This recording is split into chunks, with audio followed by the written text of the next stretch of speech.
bienvenidos a todos a esta nueva actividad de la Fundación Vivian Trías, en coorganización con el Instituto Carlos Vitale de Maldonado. Este es un conversatorio grande sobre el libro Wilson, Bitácoras de una vida, de Luis Viñolo y Juan Raúl Ferreira.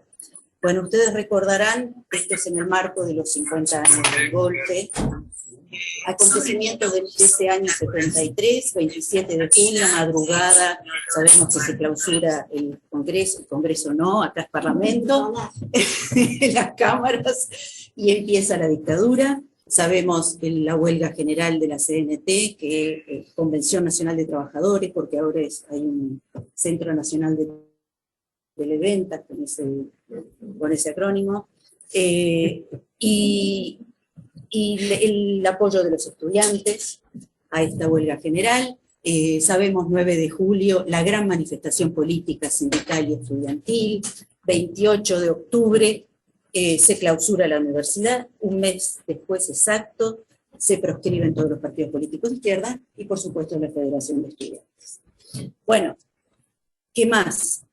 Mañana se cumplen exactamente 39 años del regreso del exilio de Wilson Ferreira con su hijo Juan Raúl. Sabemos también que lo meten preso inmediatamente.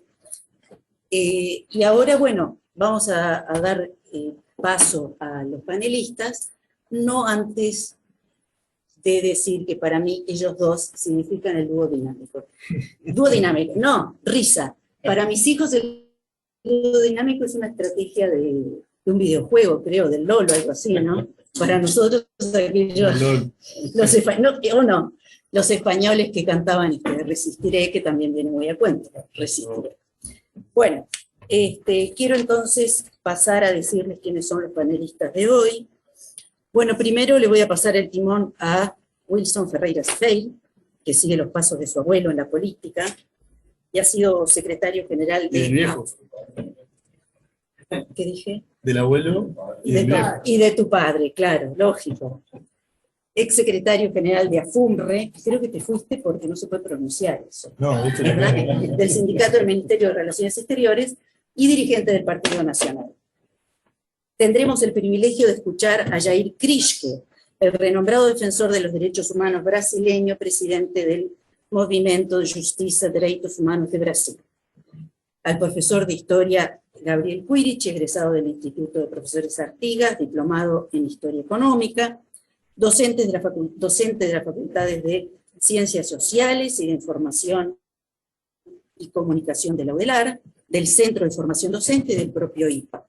Coautor de Nosotros que nos queremos tanto, Historia de Argentina y Uruguay, y coordinador de Crónica de Nuestro Tiempo, columnista del programa de radio No Toquen Nada y secretario de esta fundación.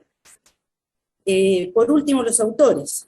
Juan Raúl Ferreira, de larga trayectoria política y hoy periodista político, es doctor en Relaciones Económicas Internacionales, fue senador de la República, embajador uruguayo en Argentina, director del Banco de Seguros y presidente de la Institución Nacional de Derechos Humanos y Defensoría del Pueblo. Y Luis Viñolo, que es director general de esta fundación. Antes de dejar esto, quiero decirles que vamos a recordar a Carlitos Machado, nuestro queridísimo Carlos Machado, de quien el sábado se cumplen 4 años de su ausencia. Los dejo con el capitán. Grande Carlos. Hace poco terminé su libro que me regaló papá, Historia de los Orientales, y es una maravilla. La verdad que, bueno, ustedes que son estudiantes de historia deben recontra conocerlo. Gabriel también hizo varios programas en No Toquen Nada acerca de Carlos y de su libro y de su obra. Primero que nada, quiero agradecer a la Fundación por la invitación. Para mí es un honor estar acá compartiendo este conversatorio junto a Gabriel, a Luis y a mi viejo. Gracias a todos y a todas por estar por acá con nosotros acompañándonos. Y cuando venía pensaba en qué reflexiones quería hacerles llegar, ¿viste? Ya me habían avisado que venían los alumnos del 4º año del IPA de Historia. Y del tercero también. Del tercero también. Tenemos también uno del primero ahí, un amigo mío que acaba de llegar, gran amigo. Gracias por acompañar. Y bueno, venía pensando en cómo enfocar esto, ¿viste? Desde dónde hablar de Wilson, del wilsonismo, del libro. Creo que cada uno interpreta las cosas como puede o como quiere. No podemos exigirle a los demás que interpreten eh, la política como la hacemos nosotros individualmente, que interpreten las acciones y los motivos de la acción política como lo hacemos nosotros. Lo que sí podemos y debemos hacer, como lo estamos haciendo hoy, es hablar de hechos inobjetables y de reivindicar a Wilson a través de esos hechos inobjetables, de su accionar político, de lo que nos dejó. Y en ese sentido, creo que este libro, como ningún otro, refleja esto que les estoy hablando, de estas acciones, de estos hechos inobjetables, de lo que fue su trayectoria política. Si bien se centra, va para atrás y para adelante, habla del golpe, habla de los días antes, de la resistencia, y de lo que fue la posterior salida, no se centra profundamente en eso. Yo creo que lo que sí hace, y cómo me gusta reivindicar a Wilson a mí también, es hablar de aquel Wilson que al Partido Nacional hoy capaz que le queda un tanto incómodo hablar. Aquel Wilson progresista, de un discurso desarrollista, aquel Wilson transgresor, aquel Wilson que buscaba una unidad nacional para combatir y derribar a la dictadura. Como lo personal también es político, a mí me gusta decir siempre que todo en la vida es político, es una obsesión que tengo, porque lo creo así, lo creo profundamente así. A mí me gusta destacar a Wilson en todas sus facetas, no solamente quedarme con lo que me conviene para reproducir el discurso que mejor me quede, ¿no? Entonces, por eso en este día, mientras que venía para acá, dije, bueno, yo voy a tratar de, en 2 o 3 líneas, decirles cómo lo entiendo yo a Wilson desde su juventud hasta el día de su muerte. Incluso quizás hasta posterior, porque yo creo que él continuó viviendo y continúa viviendo en el legado del Uruguay, en su legado que dejó en Uruguay. Desde su juventud, Wilson se identificó, se pronunció en contra del golpe de Terra, se alistó para pelear por la República Española, hizo sus primeras armas como diputado del departamento de Colonia, en el Parlamento. En el Senado, perdón, siendo ministro, impulsó la CIDE, que puso en el centro de las políticas públicas a la investigación, a la ciencia y al desarrollo del país. Impulsó la estanzuela de línea en Las Brujas, crearon un paquete de medidas a través del ministerio, que algunas fueron aprobadas y otras no tanto, la ley de semillas, la ley forestal, la conservación de suelos y aguas, la incorporación de tecnología nueva para el campo, que fue una revolución en ese momento, su vínculo con los sindicatos desde el ministerio, siendo jerarca, el impuesto a la baja productividad y a la alta concentración y tenencia de tierras. Como senador, como les decía hoy, él tenía un discurso desarrollista, progresista, vehemente opositor a los gobiernos de Pacheco y de Bordaberry. A Wilson candidato, nuestro compromiso con usted, la reforma agraria, la nacionalización de la banca, su visión internacional, el latinoamericanismo, la patria grande. Al Wilson del exilio, al Wilson de diálogo, al Wilson que intentó construir una unidad nacional para derribar a la dictadura, aquel que pasó momentos difíciles junto a su familia y a sus amigos en Buenos Aires, siendo perseguido, viejo, su familia del Toa, es el Mar, y de muchos otros uruguayos y uruguayas que hoy todavía seguimos llorando. Quería destacar que Wilson, Juan Raúl, Selmar, el Toba y los uruguayos que estaban exiliados afuera se pasaron denunciando las violaciones de los derechos humanos que pasaban acá adentro. Esa fue su actividad afuera. Se desvivían, a veces ni dormían, entre país y país para poder acercarse a una autoridad del gobierno del país en donde se encontraban para poder denunciar lo que pasaba en Uruguay, y así lograron aislar a la dictadura desde el exterior. También recordaba a Wilson preso, a Wilson que intentó una salida no negociada, el pacto de Club Naval, que prefiero no entrar profundamente en ello, al Wilson libre, al Wilson del discurso en la explanada, al Wilson del diálogo, al Wilson de la gobernabilidad, al Wilson de ese gesto de grandeza política. Y hablar del Wilson del exilio, del Wilson de la convergencia democrática, del Wilson del gran diálogo y acuerdo nacional, sin hablar de Juan Raúl, es leer la historia a la mitad, es contar la mitad de la historia. Sí. Es contar la mitad de la historia. Y convivo con eso todos los días. Convivo con eso. Juan Raúl, o mi viejo, como a mí me gusta decirle, como le digo cariñosamente, es una persona que admiro mucho. Admiro su valentía, su coraje. Me llena de orgullo. Les voy a hacer un cuento para romper este momento de emoción.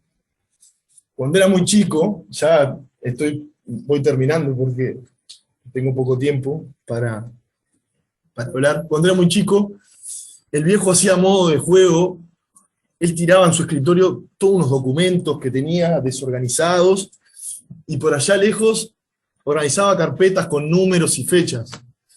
Él se sentaba en su sillón y agarraba y le miraba una foto y me decía, llévalo a la carpeta 1, yo iba corriendo con 8 o 9 años, la ponía ahí. Llévalo a la carpeta, llevá este artículo a la carpeta 7, iba corriendo, lo dejaba ahí. Resulta que todo eso que tardó años en organizarse y sigue un poco desorganizado, mucho de eso material forma parte de este libro. Forma parte de este libro que, junto con Luis Viñolo, un gran amigo e historiador, tuvieron la gracia de poder hacer esto y bueno, de compartirlo con todos nosotros y nosotras. Lo más lindo de este libro, que no solamente se basa en la experiencia personal de mi viejo, como capaz que nos tenía acostumbrados con sus otros libros. Este libro analiza las bitácoras de Juan Raúl, sus agendas, sus documentos, con una nutrida investigación, una exquisita investigación histórica de Luis Viñolo. Y creo que hicieron muy bien hacer este libro. A mí me hizo muy bien leerlo ya por 2019.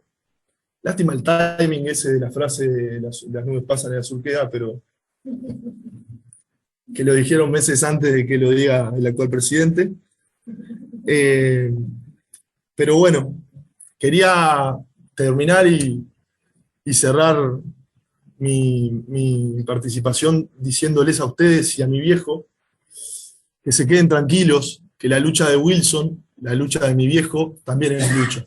Muchas gracias.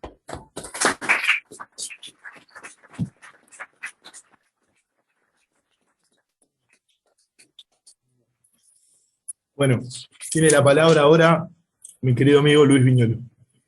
Sámelo. Sí, te tomo el tiempo. Y a los 15 la tarjeta. Te tomo el tiempo. Tengo anotado lo que voy a decir para ajustarme a los 15 minutos asignados. Cuando Jair Krischke y su movimiento de justicia y derechos humanos, junto con otras organizaciones, nos otorgaron el primer premio en la categoría libro en la premiación que realizan anualmente en Porto Alegre, Jair, que como recordó Nay, es el máximo defensor de los derechos humanos en Brasil, que ha salvado miles de vidas de argentinos, brasileños, uruguayos, paraguayos. Es la historia de un político, sí, es verdad, pero ahí está la historia de nuestra Latinoamérica, especialmente del Cono Sur. Estas palabras fueron el máximo premio posible, mucho más que el premio que después otorgaron. En verdad es imposible investigar la historia del exilio de Wilson sin sumergirse en la historia del exilio latinoamericano y en la historia de nuestra América Latina en esos años. El libro fue el resultado de años de investigación y de reflexión en archivos, los más diversos, etc.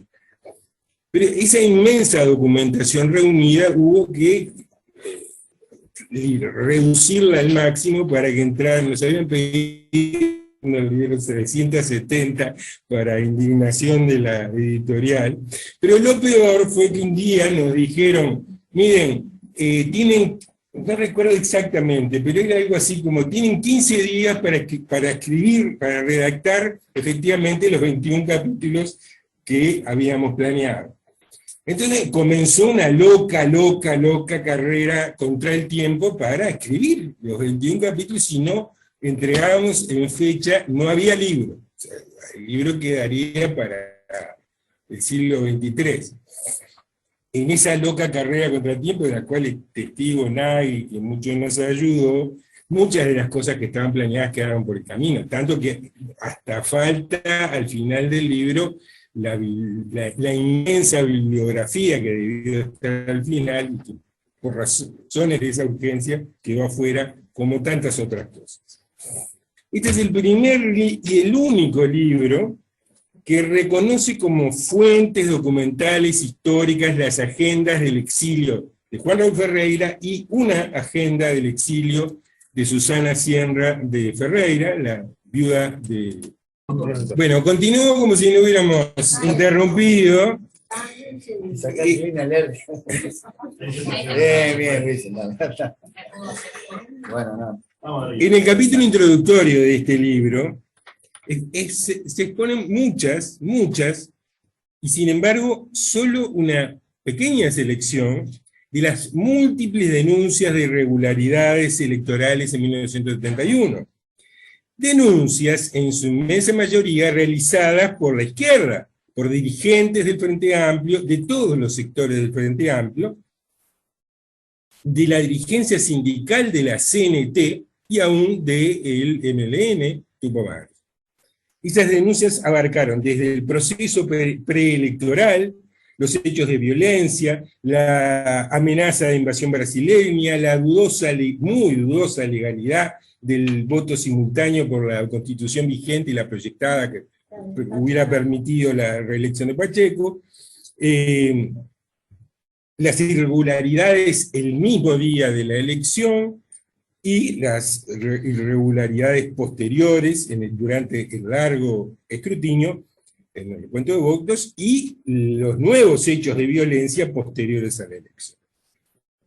Estas denuncias tuvieron mucha repercusión en América Latina, en Europa y en Estados Unidos, y la tuvieron porque eran la recepción y la respuesta a las denuncias de izquierda, que era la que tenía las redes internacionales que permitían esos ecos. Wilson Ferreira en 1971 y en los primeros meses de 1972 no tenía una red de contactos internacionales como la tuvo después en el exilio.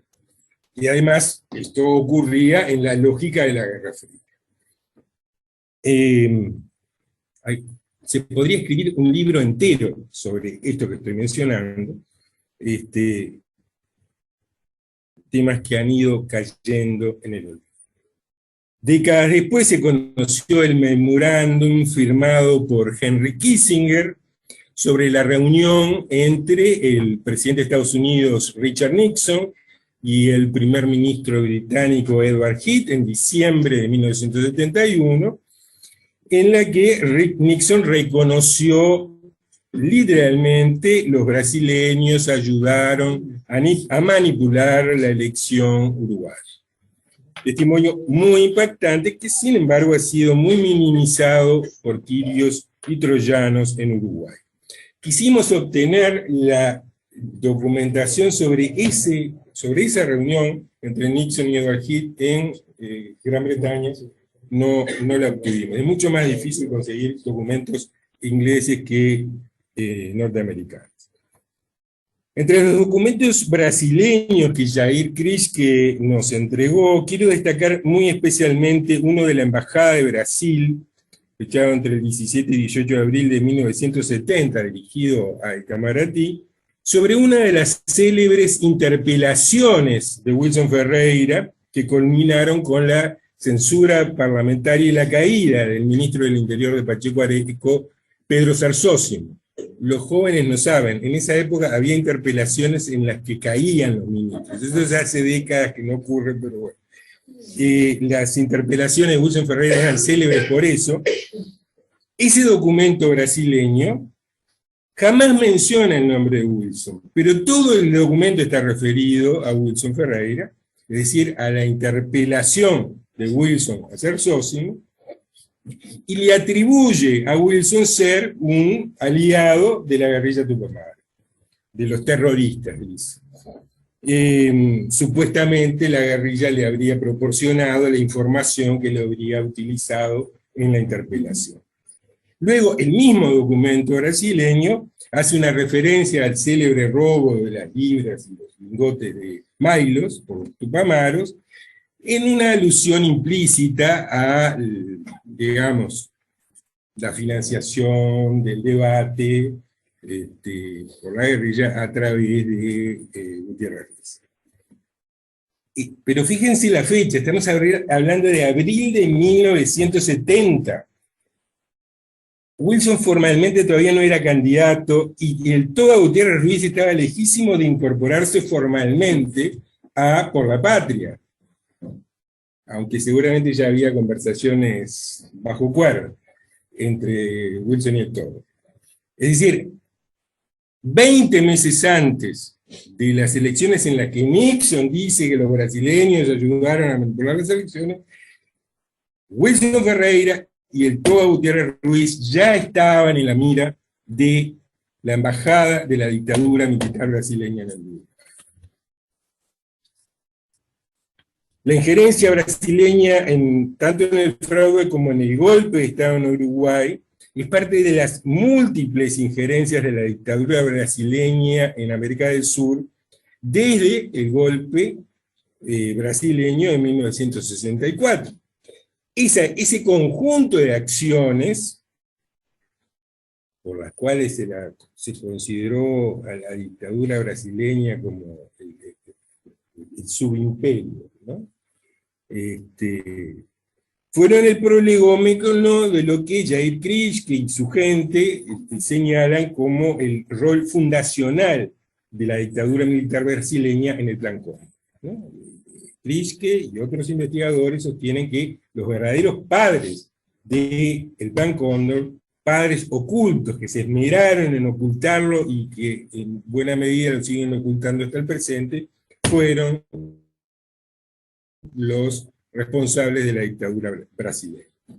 Y el apoyo militar, el apoyo de la dictadura brasileña al golpe en Uruguay continuó después de consumado el golpe, mientras se realizaba la heroica huelga general que estamos conmemorando.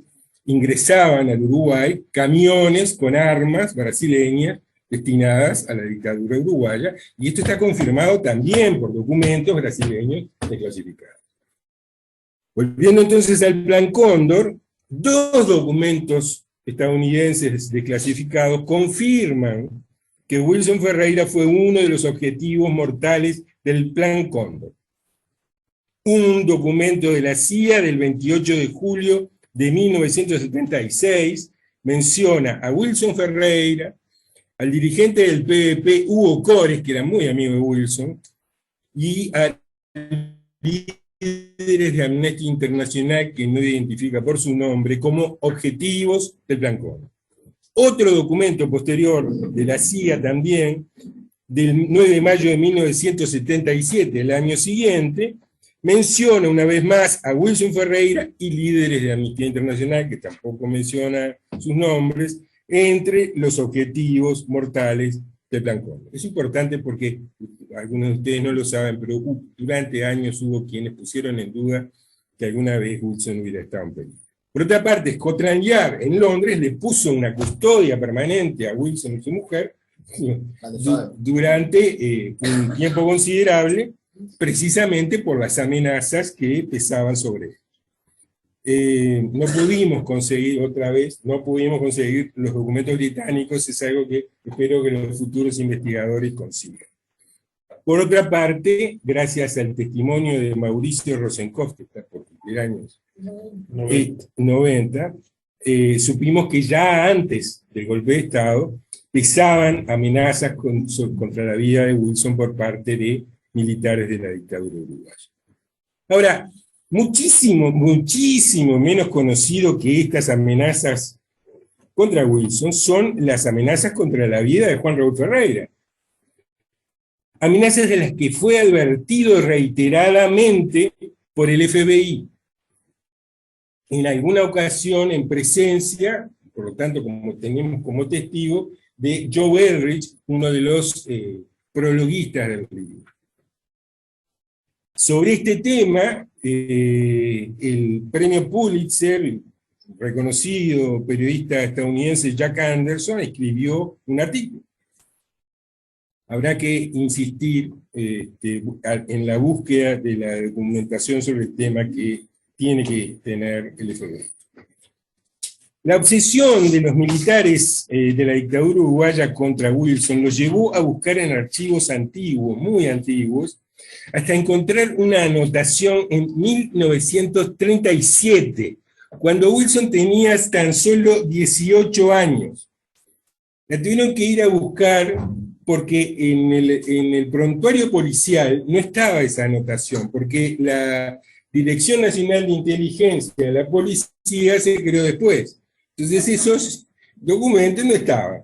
Pero los milicos se miraron en buscar y encontraron que el joven de 18 años, Wilson Ferreira, se ve que ya tenía inclinaciones subversivas, y entonces participó del Congreso de la Juventud Nacionalista, antiterrorista, los que después se van a llamar nacionalistas independientes. Allí consta que el causante, así le llaman a Wilson, participó del Congreso al que asistieron delegaciones comunistas, socialistas, vallistas, todos los antiterroristas, y dice literalmente el informe del prontuario. En el temario figuraban la lucha contra la dictadura, la lucha contra el imperialismo, la reforma agraria, la cuestión social, todos los temas que caracterizaron el pensamiento y la acción de Carlos Quijano y la agrupación nacionalista demócrata social que él lideró y que Wilson ya integraba en 1937. Temas que seguramente les habrán escandalizado a los informantes. Wilson, en esa ocasión, en el 37, elaboró junto con Zendán, otro integrante de la agrupación de Quijano, un informe de la lucha contra el fascismo y propuso una declaración en solidaridad con la causa republicana en la Guerra Civil Española. Hay una carta de Wilson Ferreira a Carlos Julio que quiero recordar, una carta desde el exilio, ahora no la ubiqué en una revisión rápida, no me acuerdo si es del 77 o 78, en la que Wilson le dice a Carlos Julio que él piensa que lo más posible es que haya una salida de la dictadura amañada, incompleta, y que en ese caso él volverá al Uruguay para ir preso y para de esa manera poner en evidencia la maniobra. Digo esto porque cuando hoy se juzga con frecuencia la actitud de Wilson Ferreira en el 84, se suele decir que tenía una visión utópica, alejada de la realidad, y bueno, cada uno puede opinar lo que quiera, pero se omite sistemáticamente el recuerdo de esta carta a Carlos Julio, me lo confirma Juan Raúl, del 78, en que le avisa que él va a volver para ir preso. No quiero dejar de mencionar la crítica al capitalismo de Wilson Ferreira. Él decía, es nuestro deber ofrecer una alternativa al capitalismo. Y la crítica al monetarismo. En esa época estaba en boga ya, con Thatcher.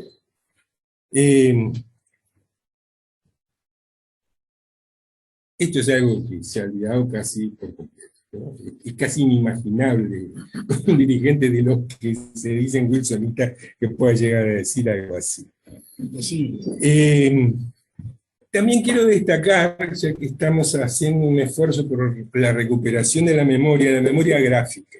Desde el minuto cero que empezamos este proyecto con Juan Raúl, yo dije, yo quiero que en la tapa esté una foto de la gran manifestación multipartidaria del 16 de junio de 1984. Había tantos o más frentistas que blancos, y había un grupo de colorados, no muy grande, pero había una columna de la CBI, y estaba Manuel Flores Mora por su cuenta, etc.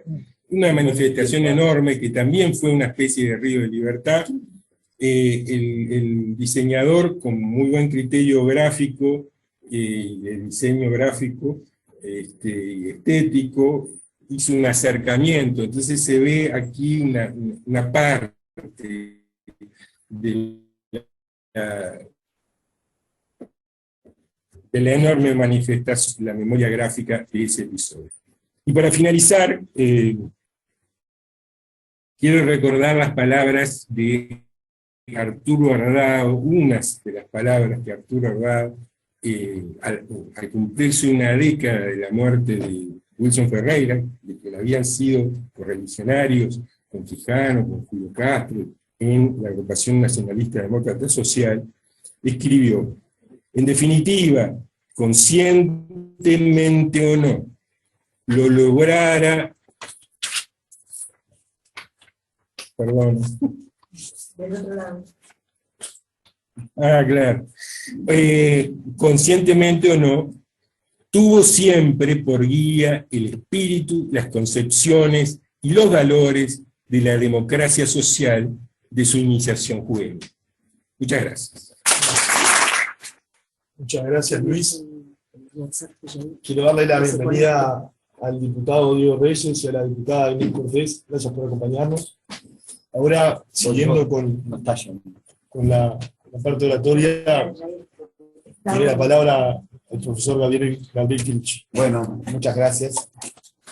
Lo primero que yo quería destacar, que me parece súper interesante, tan muy fuerte acá, son raros, es que en este contexto que estamos de 50 años de golpe de Estado, de las resistencias, es sumamente interesante poder participar de en realidad es una representación, pero pasó lo del timing que decía Wilson, ¿no? Que se presenta en 2019, vino la pandemia, ¿no? Es decir, qué espacios tuvimos de conocer este trabajo, y yo creo que es muy interesante poder acercarnos, y por eso yo también invité a los estudiantes del IPA, a ver cómo se produce, en este caso casi podemos decir, divulgación de las fuentes históricas, porque esto que estamos pudiendo acá palpar, compartir con los asistentes, ¿no? Las agendas, bueno, el trabajo que hicieron Luis, Juan Raúl, la recopilación, también poder conocer eso con un detalle cercano, justamente en tiempos en donde, creo que todos han asistido a ciertos debates con respecto a si hay que enseñar o no la historia reciente, las bibliografías con respecto a la historia reciente. Yo creo que lo primero que hay que celebrar es que se sigan publicando obras, y con este grado de compromiso intelectual, es decir, están los materiales, está la publicación, hay un análisis de eso. Me parece que esto es, ya es en sí mismo un tema para celebrar, ¿no? Lo otro que además me parece muy interesante es que podemos cruzar diferentes perspectivas, ¿no? Es decir, en esto me corro del lado del profesor, y lo digo también como parte de la fundación, que me parece una experiencia plural, ¿no? De diferentes, generacional, también política, de diferentes generaciones. También está el Instituto Vitale colaborando en la organización de esto, y también de cómo abordar, por ejemplo, una cuestión que en parte es conocida, pero en parte no, que tiene que ver con el wilsonismo. O, hoy podríamos hablar, y esto es un tema que en historia se viene trabajando mucho, los wilsonismos, que tienen diferentes tiempos, diferentes apropiaciones, ¿no? Diferentes recorridos, porque insisto que es plural, porque el libro en sí mismo es plural. También quien lo lea, yo no voy a spoilear los libros, porque también, bueno, nosotros en el programa del cuarto lo tenemos que leer como una fuente muy valiosa, pero yo lo digo con mucho cuidado y con mucho respeto. No es un libro necesariamente que uno podría decir tiene una definición partidaria de Wilson, sino que trata de entender el proceso político y con cruces desde diferentes tradiciones partidarias que también nos muestran una cosa que en Uruguay es muy interesante, ahora ya sí lo digo más como desde la perspectiva docente, conocer cómo a lo largo de nuestra historia política y la historia política del siglo XX, desde diferentes tiendas han existido nuevas formas de hacer acuerdos, tejer alianzas, ser solidarios, que no se divide todo en blancos y colorados, o izquierdas y derechas, ¿no? O en campo-ciudad, por favor. No, lo único que se puede dividir, creo yo, es Nacional y Peñarol. No, es una broma, pero porque hay un momento, vos decías hoy lo personal es político, hay un momento del libro muy, muy gracioso, cuando van a Lima, en el derrotero del exilio, que Wilson dice, si estaré solo, que me tuvo que recibir un mancha, porque lo recibe Máspoli, si no me acuerdo mal, ¿no? Roque Gastón Máspoli, que estaba trabajando allá. Wilson tiene, yo voy a hacer una anécdota aparte, que siempre hago, como no llegamos con los chiquines de cuarto, no sé, pero ya les adelanto la anécdota, tiene una cosa que está en el libro de este muchacho que era joven de la juventud, el de la comunidad espiritual, ahí se me fue el apellido del autor, de Lupi, ¿no? Wilson era delegado de Nacional en la AUF y participa en una historia, la historia es fascinante, en la final, una de las finales que juega Peñarol con Santos, en Villa Belmiro, que es una final muy polémica porque Peñarol le va ganando al Santos, invade la cancha la hinchada, vienen para elegir a todos, un desastre, es bravo, juega en Brasil, y el juez dice, el partido está suspendido, pero sigamos jugando porque nos matan a todos. Hablan con los capitanes se acercan, los de Santos también los mataban, y claro, se sigue jugando, la gente vuelve a la tribuna, y Santos hace 2 goles, pero no valían. Entonces, ¿qué pasa? Y Wilson había ido como parte de la delegación de la AUF a ese partido, y después los dirigentes de Santos quieren decir que ganamos el partido, pero en el formulario le ha ganado Peñarol. Y Wilson, siendo bolso hasta la médula, defiende a Peñarol, ¿no? Como delegado, lo que tenía que hacer, pero miren que tenemos cada caso de dirigentes que son unos pícaros en el deporte, y en la ventajita están, ¿no? Es decir, esa dimensión, bueno, yo lo cuento porque me parece que es una faceta que también habla, bueno, la dimensión de Wilson como dirigente no es solo político partidaria, ¿no? También incluso siendo dirigente de Nacional, hubo otros nacionalistas de su partido que en Nacional le jugaron algunas tretas para que no fueran jugadores a la selección, por ejemplo, cosas que son, bueno, el mundo de la política y del fútbol es otra cosa apasionante. Pero lo que quiero plantear con esto de la pluralidad, ¿no? Es que también en los recorridos históricos, hay algo de lo que decía Luis, que es cierto, uno puede ir encontrando, más allá de cambios coyunturales, también un trasfondo de aquella juventud, de la agrupación demócrata y social, de ese, digamos, adolescente universitario que, bueno, viene a Montevideo político, partidario, el rechazo al terrorismo, digamos, vincularse con otros sectores también de la actividad política, ¿no? Entonces, eso marca un camino, ¿no? Pero que después no se queda en una política tradicionalista. Quizá yo, bueno, ahora en otro trabajo estoy por terminar haciendo un intento de semblanza, eso tiene una característica muy particular, ¿no? Quizá fue el último, que ver otros, pero con dimensión así de caudillo del interior, que tenemos que cambiarlo más. No es montevideano, por suerte, que eso genera otras dimensiones de conocer la política, pero quizás es el que hizo la propuesta político-económica más avanzada técnica y científicamente con la CIDE. Entonces, hay una conjunción funciona ahí, ¿no? Porque también tenemos un tema con las narrativas, muchas veces montevideano-céntricas, urbano-universitario-céntricas, donde, ¿no? Digamos, el saber, la inteligencia, los planteos políticos tienen como un foco desde acá hacia, como que la luz, no, que esto viene de la defensa, no quiero hablar porque ahora vamos a hablar de la guerra grande, cuando yo acá nos vamos a clase con los de tercero que tenemos la guerra grande, viene de la defensa, esa idea viene de Manuel Rey Oves, que la luz es la ciudad y el campo son los desiertos, y cuando en el desierto estaba Berro, que era más brillante, mucho más brillante que hoy, ¿no? Mucho más luminoso. O sea, es decir, esta cuestión me parece que en Wilson se puede ir recorriendo, ¿no? Porque además del libro, vos lo decías, Wilson, Nieto, el libro tiene una virtud que no solo se queda en el exilio y las bitácoras son fascinantes como documento, me parece que eso a todos nos aporta muchísimo, pero también conocer la historia política de Wilson, sus diferentes momentos, ¿no? Creo que se marcan claramente la etapa germinal, ¿no? Cuando viene acá, también la etapa de la CIDE, ¿no? Y la etapa de ministro de Ganadería, ¿no? O sea, una cosa bien potente, ¿no? Y la previa al golpe. Entonces me parece que ahí hay también como un recorrido de la historia del Uruguay que es muy interesante.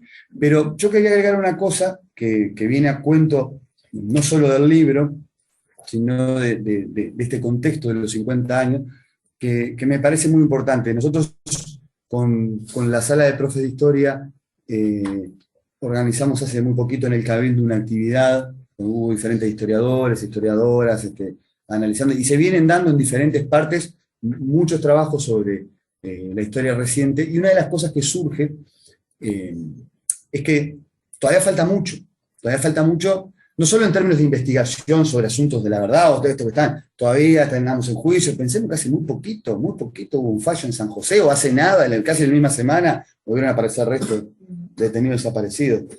Pero en historia, y en producción historiográfica, también faltan otras miradas, ¿no? Es decir, no hay que dar por suficiente la perspectiva que sí amplió el campo de la historiografía, como por ejemplo los trabajos sobre la periodización de la dictadura. ¿Se acuerdan que hay un trabajo que además es muy reciente con respecto a la propia historia de la dictadura, que es el de Caetano Rila, que es una muy buena síntesis de la historia política de la dictadura, de sus instituciones, ¿no? Hay muchos trabajos sobre la huelga general, es cierto, que son súper valiosos, pero cuando uno mira la bibliografía sobre historia reciente, en general, la bibliografía ha tendido a centrarse en el golpe, en las características de la represión y en la previa, ¿no? Con mucho foco en la cuestión de la guerrilla, incluso cuando sabemos que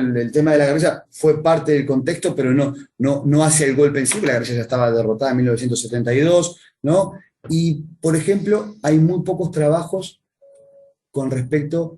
Ahí suena una musiquita, no sé si es del Zoom o sos vos, perdón, como no venía de ahí, pensé que ya en la computadora la musiquita. Hay muy pocos trabajos con respecto a la perspectiva de qué pasó con la dictadura en el interior, o cómo se resistió en el interior. Nosotros, bueno, en esta jornada del Cabildo invitamos a Javier Correa, que hace un trabajo súper interesante sobre la dictadura en Durazno, qué pasó con las intendencias, qué pasó con las sociedades civiles, cómo resistieron, ¿no?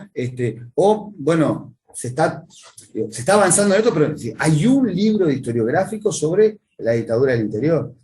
Lo mismo ocurre con los casos de la perspectiva de las mujeres. Tuvo Graciela Saprissa, yo ayer pude estar en Las Piedras, en otro acto también espacio de recordación de la memoria. Por ejemplo, Las Piedras tiene un libro que coordinó Graciela Saprissa sobre la resistencia de las mujeres pedrenses, ¿no? Pero es decir, empiezan a aparecer, ¿no? En la propia jornada del Cabildo nos pasó, que charlamos de esto, ¿no?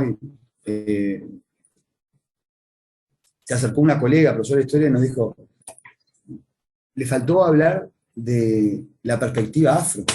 ¿Qué pasó con los colectivos afro? Por ejemplo, la demolición del Cometillo de Medio Mundo, el destrato, ¿no? Racial también del autoritarismo dictatorial contra la comunidad afro, es parte de, y cómo yo digo que nos falta mucho, también pienso cuando damos las clases, para incorporar la dictadura, por supuesto que fue Bordaberry y las Fuerzas Armadas, y quienes lo apoyaron en ese proceso que ahora llamamos civil-militar, pero también tuvo todo otro conjunto de escenarios, ¿no?, que tienen características súper interesantes, que no se reducen a, y esto yo no le quito ningún tipo de importancia, pero es decir, la presión política, digamos, los casos de violaciones a los derechos humanos son muy importantes, pero hay una dimensión mayor de aquel proceso que en este caso, que me parece súper valioso, también hay trabajos, hay un trabajo muy bueno, se llama Idos y recién llegado de Vania Markarian, pero la historia del exilio está también para contarse, ¿no? Esto que vos decías hoy como una vivencia, bueno, que lo vimos en la agenda, no acostaban, no se dormían, estaban todos, porque, es decir, las militancias del exilio, ¿no?, con el desarraigo, los temores, la información confusa, los miedos, yo lo traje solamente, lo mencionó Luis, pero leyendo el libro, me llamó, capaz que todos lo conocen, yo creo que no lo conocen, yo soy profesor de historia del Uruguay, hace muchos años preparo el curso, yo no lo sabía, ¿no?, que esto, claro que acá sale la foto de Juan Raúl, que ya lo tenemos acá, no empezamos la foto, pero este artículo es del, si no estoy mal, del Washington Post, de Jack Anderson, el que vos mencionaste, ¿no?, el título es Latin Exile Here Fears for His Life, ¿no?, un exiliado latino acá teme por su vida, ¿no? Esto, 30 de junio del 78.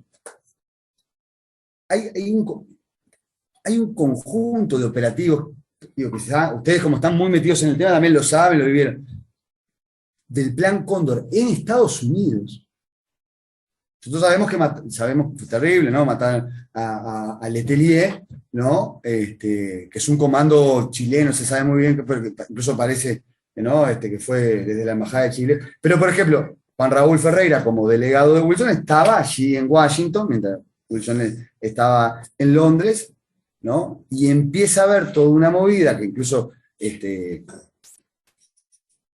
lo publica el Washington Post, es una fuente que nosotros, innegable de apoyo, ¿no?, al comunismo, todo eso, de que hay peligro para gente latina, en este caso uruguaya, que está denunciando las violaciones a los derechos humanos. Incluso hay todo un tema que en otros trabajos ya apareció también, de cómo no le permiten a Gabazo y a un grupo de estos integrantes del Plan Cóndor y que perpetraron innumerables crímenes, que van con la intención de atentar contra Koch, que había hecho la enmienda, ¿no?, para que se le quitara el apoyo a la dictadura por parte del gobierno norteamericano. Incluso está todo este tema de la operación Teseo. Yo realmente el libro lo resume muy bien, ¿no? Me parece que nosotros tenemos la oportunidad también de ir contando con más dimensiones la dictadura. Pongo un ejemplo que es Albarrer, ¿no?, porque hay infinidad de cosas en el libro que están muy buenas, pero también tener claro algunos asuntos de cómo fue la perspectiva de la política desde el exilio, los peligros que tuvo, los logros también, hay casos muy, muy interesantes, ¿no?, como, porque el exilio también transita diferentes etapas, pero se consigue una solidaridad internacional que llega, bueno, esto también creo que lo refleja muy bien, y me parece que el libro es complementario. El documental Wilson, no sé si tuvieron la oportunidad de verlo, el documental que hizo Mateo Gutiérrez, ¿no?, que logran entrevistar, hay un conjunto de personalidades, esto incluso le da una dimensión, yo creo que global, ¿no?, porque, bueno, estaba Jair, ojalá pueda estar, ¿no?, es decir, de los organismos de defensa de derechos humanos de Brasil, pero a nivel, bueno, es de todos lados, de Bolivia, de Barcelona, de París, de Francia, bueno, de Estados Unidos, hay un conjunto de Irlanda, el padre, ¿cómo es que hay? Patrick Rice. Patrick Rice, o sea, también vinculados con las iglesias comprometidas con los derechos humanos y denunciar lo que pasaba en Uruguay y en América Latina, sobre todo en el Cono Sur con las dictaduras. Toda esa dimensión, ¿no?, me parece que el libro es un gran aporte para poder empezar a construir también otras cronologías complementarias con las que conocemos, por ejemplo, de la represión aquí, de las etapas, en general hay una cronología que creo que ya está siendo superada porque hay más información. La clásica cronología que trabajamos, yo digo porque en historia trabajamos una clásica de Luis Eduardo González, quizás ustedes se acuerdan, que es la etapa comisarial, la etapa de ensayo fundacional y posteriormente la transicional. Y hoy en día, por ejemplo, me parece que hay mucho más coincidencia cuando uno toma el libro con la cronología que propone Álvaro Rico y demás, y con respecto a los aparatos represivos, porque los momentos de mayor temor y persecución son 77-78. Entonces, ¿no? Y ahí uno empieza a observar también cómo este libro se convierte en una muy valiosa fuente, ¿no? Para también conocer la dimensión de las resistencias en el exterior y las solidaridades que hubo, ¿no? Entonces, yo creo que eso es un asunto para celebrar. Lo otro que me parecía interesante también,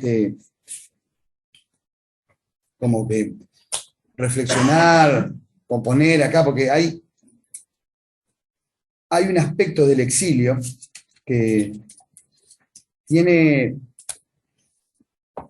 quizá obviamente que los protagonistas lo pueden decir mucho más, pero tiene una dimensión, creo que, salvo casos fanáticos, supongo yo, ¿no? Ecuménica, que cuando la gente empieza a ser perseguida por asuntos políticos en su país y se encuentra afuera, las diferencias que probablemente en la disputa cotidiana tendrían, quedan tan lejos al lado de las solidaridades, ¿no? Las cosas en común, ¿no? Y por eso yo decía que me parece que es un libro muy plural, porque cuando uno recorre el libro, las figuras que están digamos, en actividad en el marco de la resistencia a la dictadura, hay un personaje que es increíble, que es Talamás, ¿no? Que es un funcionario en realidad de carrera, pero que termina pasando la información sobre todos estos peligros que ocurrían, ¿no? Es un uruguayo, pero está en el medio no sé, me acuerdo, porque yo lo leía a la carrera, es en el acto que están en Washington, que cae Daniel Biglietti a cantar, ¿no? Y están después, y uno empieza a ver nombres como que de todos los círculos y tradiciones políticas, ¿no? Que me parece muy interesante, porque también hay una cuestión que cuando se generó todo un proceso que se llamó la convergencia democrática, ¿no? Como en realidad hay, más allá de las fracciones partidistas, las tendencias ideológicas, las concepciones, ¿no? Hay un momento que el exilio lo puede expresar, porque pese a los peligros, no estaban acá bajo la vigilancia, de unidad, ¿no? De los sectores democráticos, que de alguna manera es un espejo de esperanza para las personas que acá también querían expresarse, pero no podían hacerlo, ¿no? Entonces, yo creo que ahí también hay una dimensión, digo también pensando en las clases y el trabajo, ¿no? Que muchas veces nosotros tenemos que ver qué documentos, qué herramientas usamos para trabajar la dictadura, y también hay una parte de esperanza en la lucha y la resistencia, ¿no? Que en el exilio se ve digamos, con mucha claridad, incluso con bromas, cuando se encuentra con los olimareños en Buenos Aires, ¿no? Si uno recorre el libro van a ver que hay de todo, ¿no? Es decir, eso es muy interesante y me parece que vale la pena. Y lo último que también quiero marcar como un punto a tener en cuenta, y lo mencionó Luis, y a nosotros en las clases de historia nos parece muy interesante, es que el libro abre pistas. Ustedes tienen sus opiniones, nosotros en la clase de historia lo vamos a darle pistas, por ejemplo, sobre el retorno de Wilson, que en general no son manejadas, ¿no? Hay como una concepción de que, bueno, casi entre algo que fue pasional y caprichoso o improvisado vino a Uruguay, ¿no? Es decir, yo lo confieso, de lo que leí de todo en general, nunca vi una explicación de por qué volvió Wilson sabiendo que lo iban a llevar preso, ¿no? Incluso vos decías, Luis, el tema del registro gráfico, lo de la tapa. Yo, justo para este trabajo que estoy haciendo de historia del siglo XX, entré a repasar, que eso sí lo trabajamos en clase, el archivo del CDF, no sé si lo han repasado. Bueno. El archivo del CDF, bueno, el archivo del CDF tiene un montón de fotos del día del regreso de Wilson, que son impresionantes. Son impresionantes, la masividad, y vuelvo a lo mismo, la pluralidad. O sea, porque si no volvemos a la idea, digo que son relatos construidos más por la política que por la historia, que el regreso fue un error y toda la gente que fue ahí, bueno, yo lo confieso, no, es decir, no lo confieso, no, mi padre no era blanco, pero fueron al regreso de Wilson, ¿no? Porque había una cuestión de que era alguien que había luchado con tantos otros por la democracia en el exterior y que era bueno que volviera.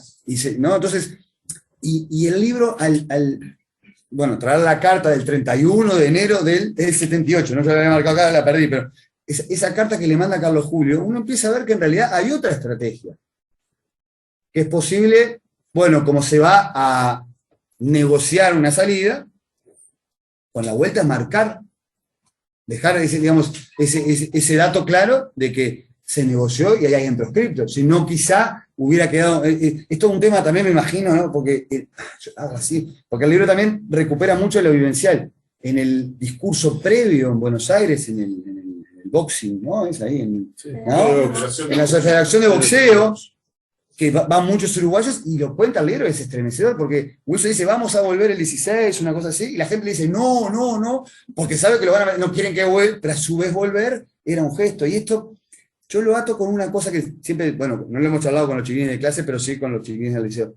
Cuando uno mira el monumento, el recuerdo a Wilson en la explanada, que está ahí, ¿no? en frente al David, que es una construcción un tanto como... No es del todo explícita, es más bien abstracta, pero es el gesto de Wilson cuando lo llevan preso, ¿no? Esa foto icónica que quedó de él, y la ubicación de ese gesto en el lugar donde después dio el discurso de gobernabilidad, ¿no? Porque es decir, hay toda una síntesis ahí en ese espacio que me parece muy interesante, ¿no? Que bueno, que uno puede nutrirse con el libro para comprender mejor. Yo creo que la figura, digamos, los recorridos de Wilson y del exilio, pero también estos procesos históricos que son parte de conocer más del pasado reciente, y creo que hay un elemento allí voy a insistir con esta palabra, para mí me parece muy importante, porque en historia también tenemos que tratar de tener una mirada plural, ¿no? Es decir, si uno dice, y yo por supuesto que para mí es como medio impactante, bueno, acá están los vos estás leyendo el libro y estoy acá al lado, es como una cosa medio extraña, que vos profesor de historia tenés al documento histórico viviente, y están las agendas acá, ¿no? Pero hay algo también que uno puede recorrer, y después, porque la construcción del sentido histórico tiene que darle inteligibilidad más allá de la vivencia personal. Y hay algo del proceso de toda la resistencia, del wilsonismo en su conjunto, que tiene mucho vínculo con el movimiento social uruguayo, ¿no? Es decir, porque esta foto uno la pone así, me parece como que fue mucha gente, es decir, pero el libro rescata todos los vínculos en el exilio, pero anteriores, de Wilson con la CNT, ¿no? Y incluso yo lo busqué para este otro trabajo que estoy haciendo, el discurso de la explanada, ya Wilson liberado, lo pueden buscar en la página del Partido Nacional.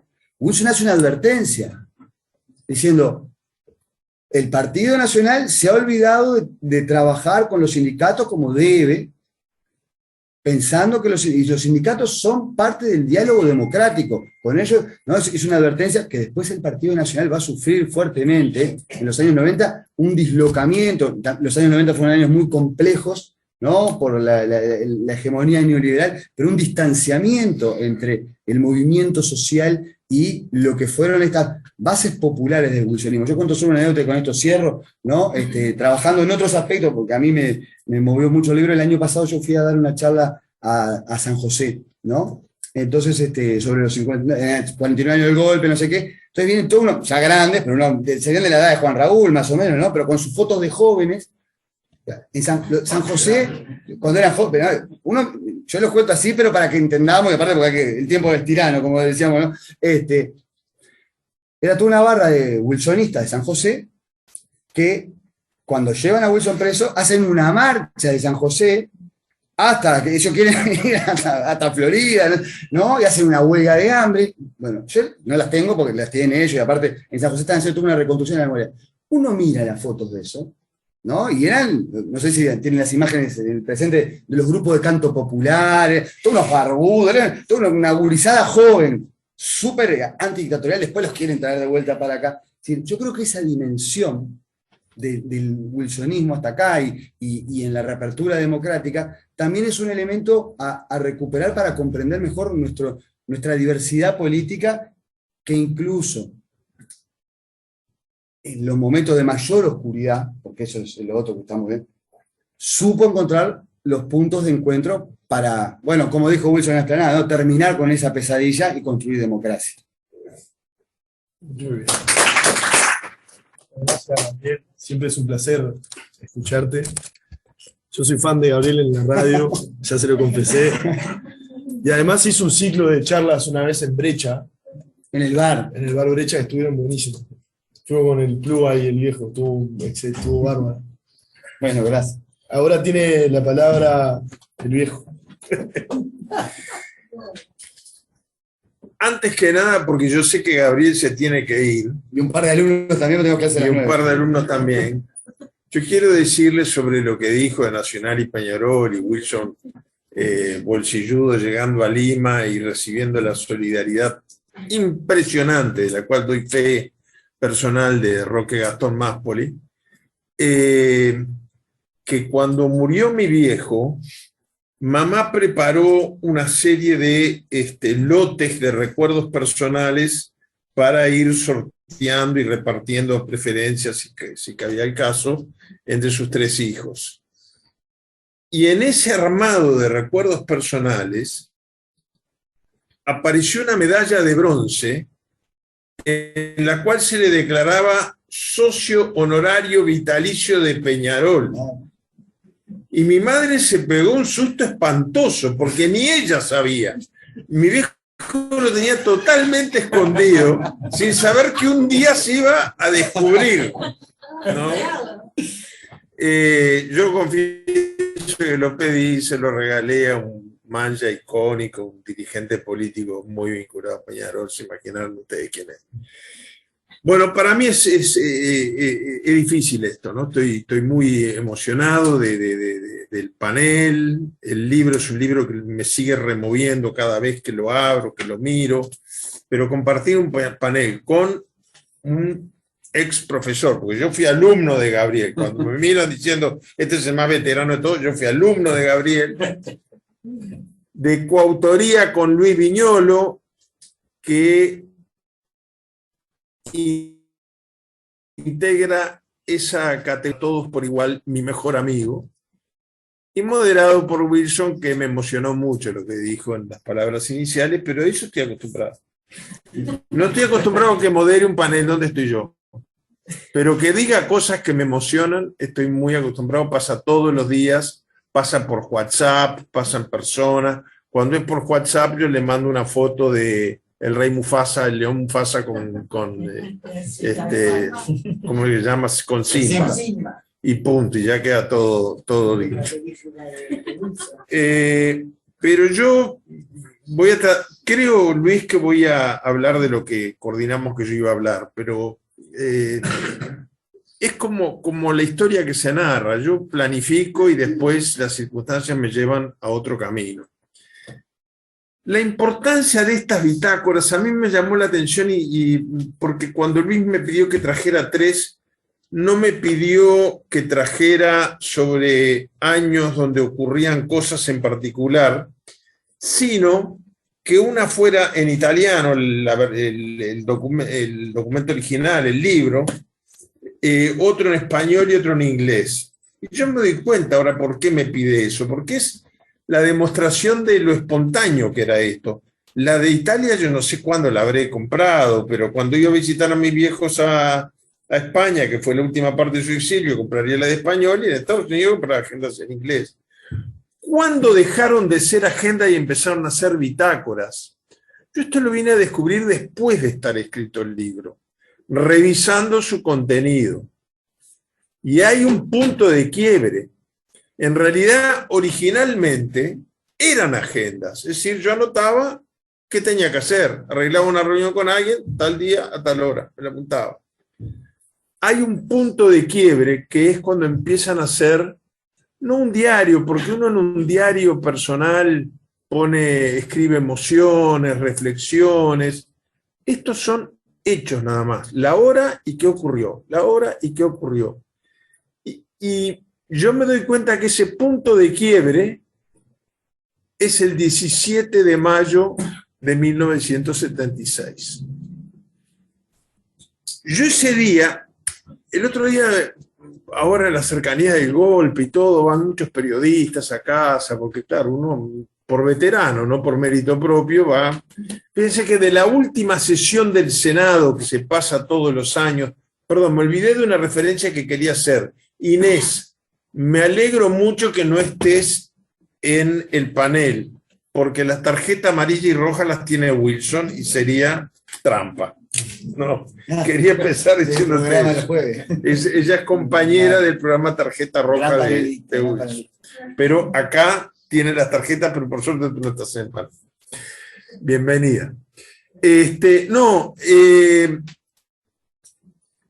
Me preguntaba una periodista cuándo yo planifiqué exiliarme.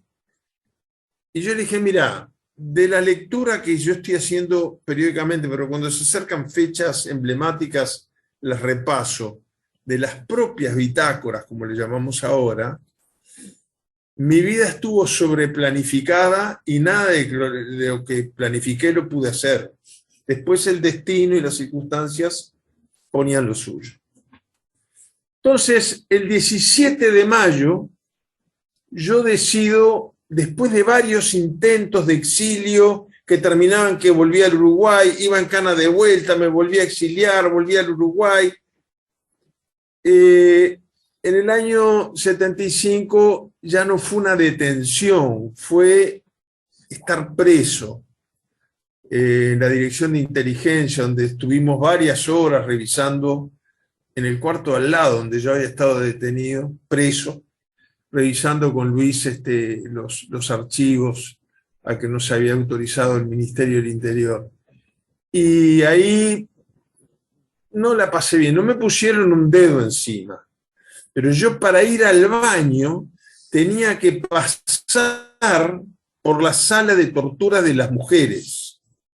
Y hay un momento que uno casi que irracionalmente quiere que lo torturen, quiere que le peguen, no puede sentirse ajeno a ese sufrimiento por el cual tiene que transitar para ir al baño.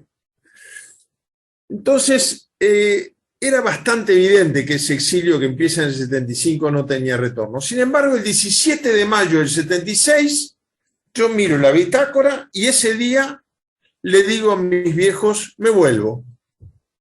Y pasa como cada vez que tomo una decisión de ese tipo. Mi viejo no está de acuerdo, pero se solidariza, dice, agarra un bolso, el tren sale dentro de 3 horas, ellos vivían en la provincia. Y mi madre nos mira y dice, no sean etéreos, y bueno, se pone furiosa con nosotros. Lo mismo pasa cuando nos separamos, yo me quedo en Estados Unidos y ellos se van a Londres. Y el 17 de mayo yo llego a Buenos Aires y me voy a ver al Toba, esto lo narra Matilde en la película, la otra película, la que hace Mateo sobre su padre, Destino Final, y me veo con el Toba. El Toba era un romántico, era un entusiasta, era un optimista. El Toba me dice, vamos arriba, qué buena idea, metele con Montevideo, no sé qué, no sé cuándo. Después me voy a ver a Selmar. Previamente estaba tan decidido que me iba el otro día, el 18 de mayo, que llamo a un amigo, que todavía cada tanto lo veo, Carlos Arroza, lo llamo a pedirle que viaje para que hubiera alguien en el avión. Por las dudas las cosas se ponían feas, que por lo menos hubiera alguien que diera la voz de alerta. Y figura en la agenda que llamo a Carlos Arroza y que le digo, ahí empieza a ser bitácora. Ahí pongo, llamé a Carlos Arroza para que venga mañana. Paso por el hotel de Michelini, que era enfrente. Como vivíamos en la provincia, teníamos un monoambiente para pasar la noche cuando estábamos en Buenos Aires. Paso por el hotel de Michelini para dejar una esquela. No me imaginé que tan tarde, eran más de las 11 de la noche, Michelini estuviera como estaba en el lobby del hotel con su hijo Luis Pedro.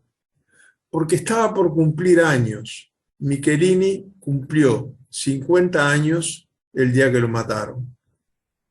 Entonces, como se acercaba el cumpleaños, Luis Pedro había ido a visitarlo y esa casualidad hizo que estuviera tomando un café con el hijo. Yo le digo que me voy al otro día, le dice al hijo, andate para el dormitorio, para la habitación, me dice, tú no te vas, no te vas. En criollo hoy diríamos sobre mi cadáver, ¿no? No te dejo, yo no te dejo ir. Vamos a almorzar mañana con el Toba y a hablar de otras cosas. Yo no tengo pasaporte, tu viejo sí, ya no tenía, pero no sabíamos. Estaba cancelado. Está acá el documento de cancelación del pasaporte. Pero no sabíamos. Y dice, tenés que llevarte a tu viejo. Ese es el favor que me tenés. No decirme que te vas a ir tú. De ninguna manera. Dice, las cosas están mucho peor. Él ya sabía, pero no me lo dijo, el secuestro de Huaitlo y Barredo, que aparecen muertos el mismo día en el mismo lugar, en el mismo auto. Entonces, yo estoy, que no era usual eso, ¿no? Yo estoy hasta las 3 de la mañana, según esa bitácora, con Selmar conversando.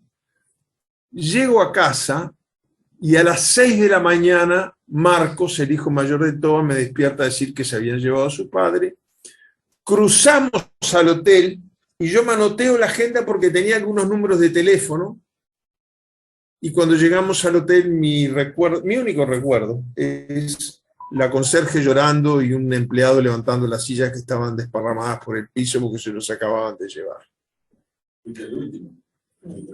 Sí, literalmente, fuera de la familia, el último. Sí. Y con el Toba fuera de la familia también. Estuve en la pensión que tenía el Toba, 33 Oriental.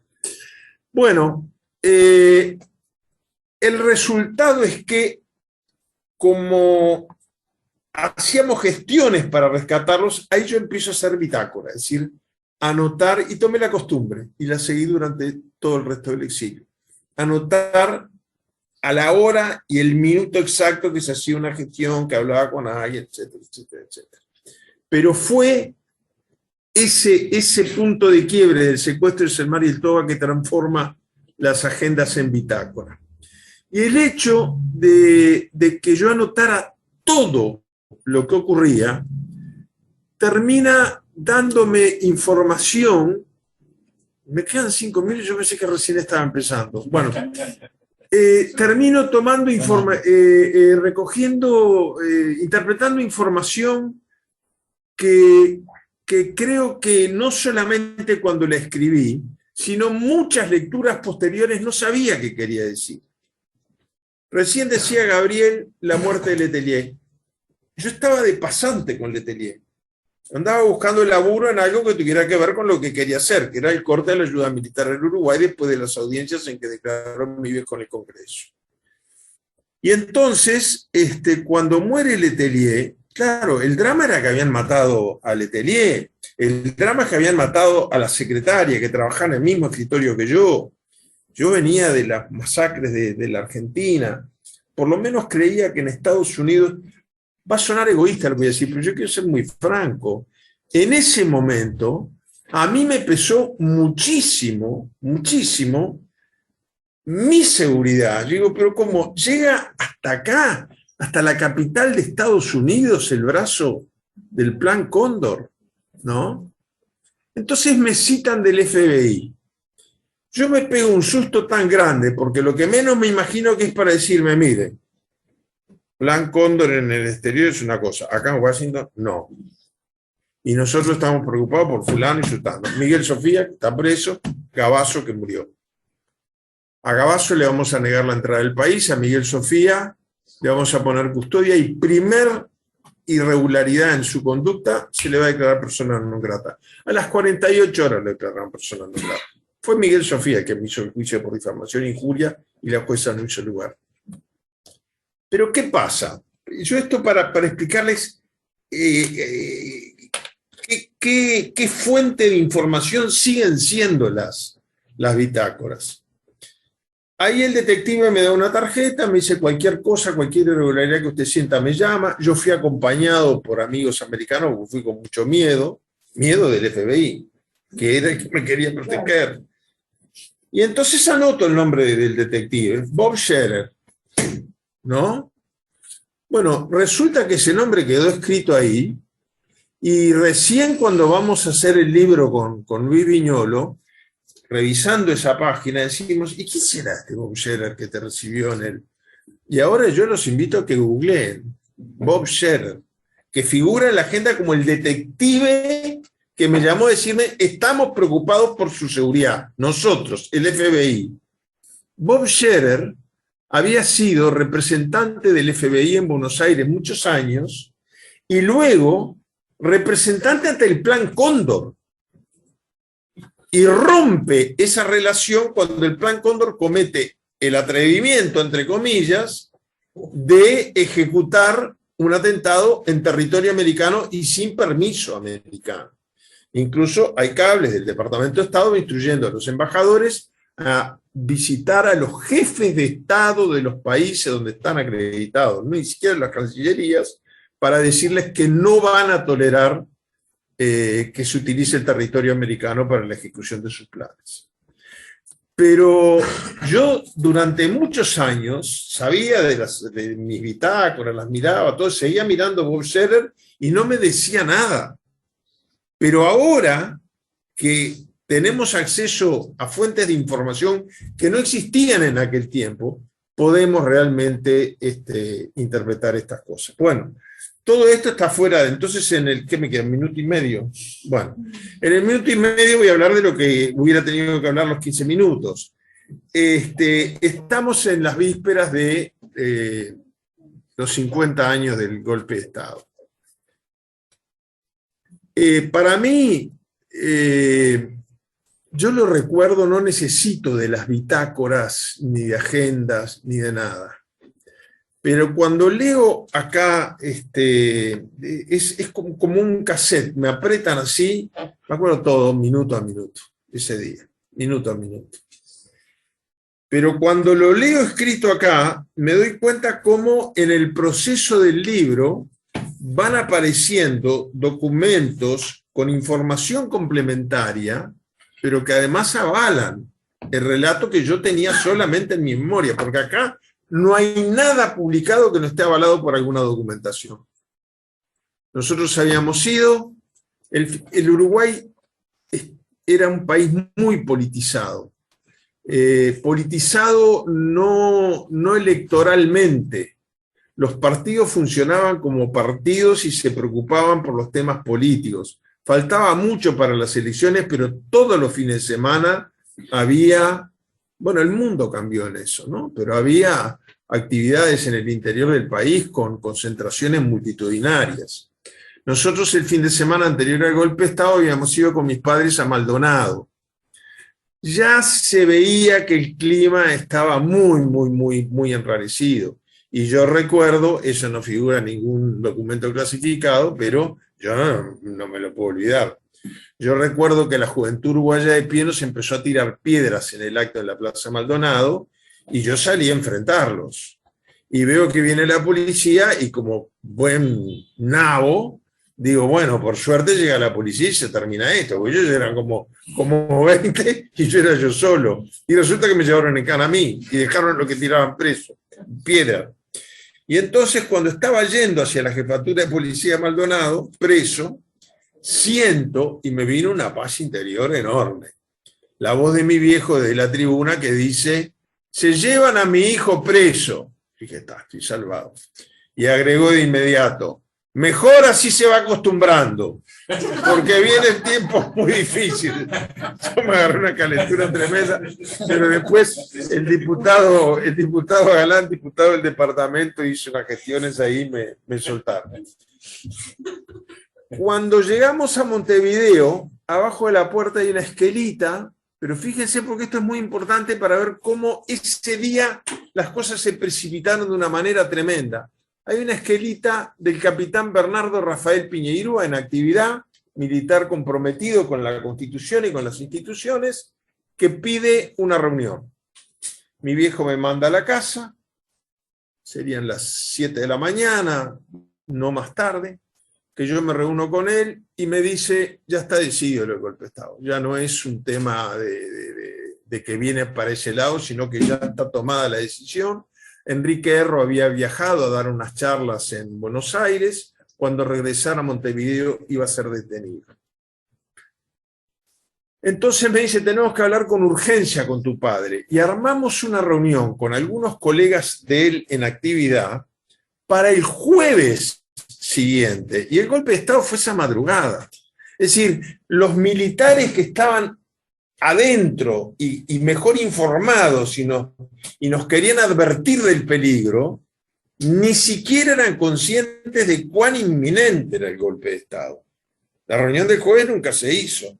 Quedó acordada en el escritorio del capitán Jaunzolo en la Ciudad Vieja, porque además de capitán de navío, era contador y tenía un estudio en la Ciudad Vieja. A lo largo del día, sí, las cosas se van deteriorando. A las 10 de la mañana, y mi viejo me lleva, mi viejo me sacaba de clase, era una cosa rarísima, o si había algo no me dejaba ir a clase para acompañarlo, al revés de lo que hacen los padres que quieren que los hijos se eduquen bien. Pero, por algo sería, ¿no? Yo de alguna manera siempre me he preguntado, yo creo que él me quería preparar para momentos difíciles, porque él me lleva, que para mí fue una cosa maravillosa, ¿no? Yo era el pibe ahí calladito la boca, pero me lleva a la casa de Seregni. Pero es muy importante que cuando se recuerde la historia, se recuerde que el día cuya noche los militares dan el golpe de Estado, Wilson y Seregni se reunieron. Nosotros lo conversamos mucho con Botinelli, que era secretario, Oscar Botinelli, era secretario de Seregni. Acuerdan dos cosas. Primer cosa, convencer a Michelini que viaje a Buenos Aires para parar a Erro. El pretexto era para ganar tiempo. Yo tengo la impresión de que los dos estaban preocupados por la suerte de Michelini acá.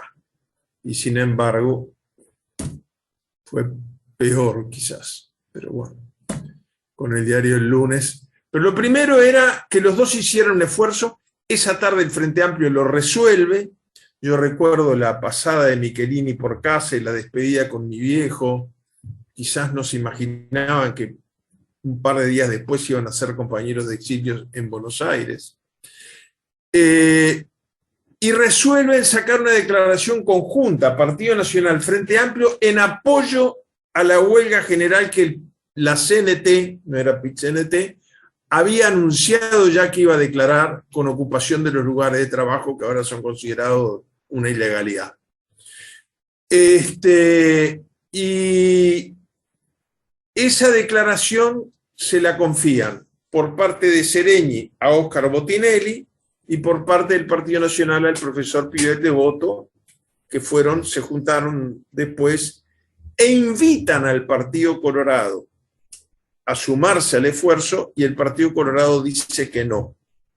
El doctor Sanguinetti, a quien llaman por teléfono, dice, en un tono muy amable, ¿no?, correcto, que le parece bien conversar sobre cómo cada uno va a apuntar al enemigo en común, pero cada uno desde su trinchera. Es decir, desde el inicio el Partido Colorado dice conjunción en la misma trinchera, no. Juntos pero no entreverados. Actitud distinta de la que adoptaron el Partido Nacional y el Frente Amplio. Y bueno, después, para ser fiel con el tiempo, viene el acto del Cine Grand Prix, la despedida de Wilson de su militancia y la sesión final del Senado. Una sesión final que yo miro los videos y me tengo que corregir cuando digo que después del discurso el viejo me dio un abrazo, porque es muy notorio que soy yo el que fui corriendo y le di un abrazo y casi tiro al piso, una cosa tremenda de la emoción que tenía. Eso se vio en la tele. Sí, se ve en la tele, y además lo joven que era yo y flaquito. Y después, inmediatamente, antes de salir de sala, le da un abrazo el ñato Rodríguez, del Partido Comunista, que le dice: quédate tranquilo que ya comenzó la ocupación de los lugares de trabajo.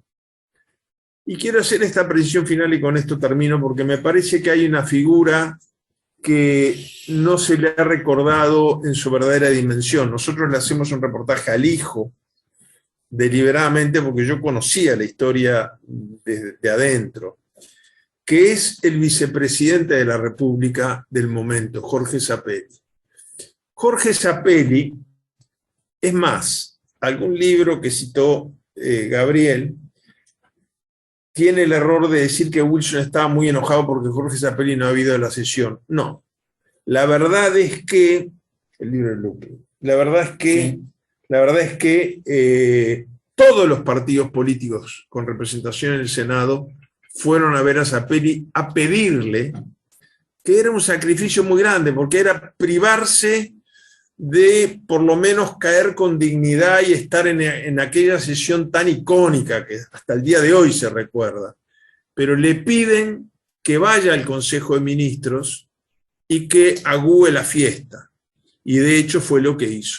No estaba en sala, presidió el senador Eduardo Pazaguirre, pero Jorge Zappelli votó en contra. Es una cosa muy curiosa votar en contra de un golpe de Estado. Y luego se transforma, un par de meses después, porque ya no le hacen más. Acababa de morir su madre ahí en la calle Julio Herrera, y Jorge Zappelli pone una placa en la casa de la madre que dice Vicepresidencia de la República. Y se sentaba ahí a ocupar el asiento. Pero era una manera de contestataria de enfrentar al régimen. Y era un hombre que había sido electo en la misma papeleta que Bordaberry. Y Jorge Zappelli debe ser el único caso, porque yo he visto en América Latina casos de vicepresidentes que dan el golpe de Estado contra el presidente para derrocarlo y asumir el poder. Pero que un presidente eche por decreto al vicepresidente debe ser el único caso en la historia de la humanidad, el caso de la destitución de Jorge Zappelli. Tan es así que cuando se retorna a la institucionalidad democrática, se le invita a Jorge Zappelli a estar presente como un símbolo, porque él no tenía ningún valor jurídico, pero como un símbolo del último presidente de la Asamblea General Constitucional, estar sentado de igual a igual en un sillón con Jorge Valle, que era el senador más votado, el lema más votado, por lo tanto, el responsable de tomar juramento a los legisladores que asumía.